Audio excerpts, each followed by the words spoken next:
Read&Write is a really great program and it's very versatile. At the Access Center, we really recommend using it. Now, if you'd like to install Read&Write on your computer, you can access it either by just going on Google and looking up texthelp.com. That's the company that has created Read&Write. So you can Google them and go under Read&Write tab.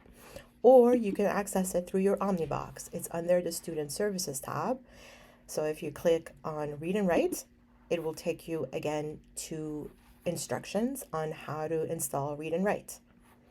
It's very comprehensive. It's there step by step. And so you can follow these instructions to install it. First, we're going to look together at how to install Read&Write on a Mac computer. So we're on the Text Help website. You can go to Products, select Read&Write because that's what we'd like to download.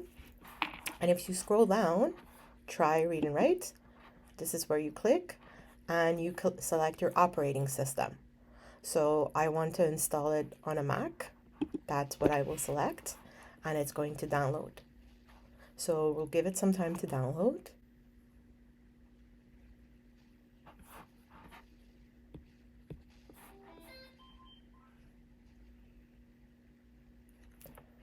Once it's done downloading, I'm going to click on it on a Mac. As with most other programs you install, you have to drag it into your applications folder, and that is where you will find it. It's installing. Now I'm also going to install it on my dock right here so that it's more easily available to me. So when you click on Read&Write for the first time, it's going to need to have permissions. For example, to access your microphone, you're going to have to log in. So first, you're going to have to give it access through your security and privacy settings.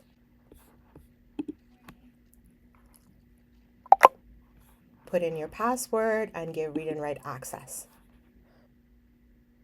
You can opt on having or not having notifications, whatever you prefer. And now it should be ready to use. Once you click on the Read&Write tab, the very first time you're going to have to accept the user terms. And then you are going to have to log in with your Dawson email.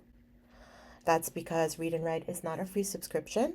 And so that's why you need to log in order to have access to it.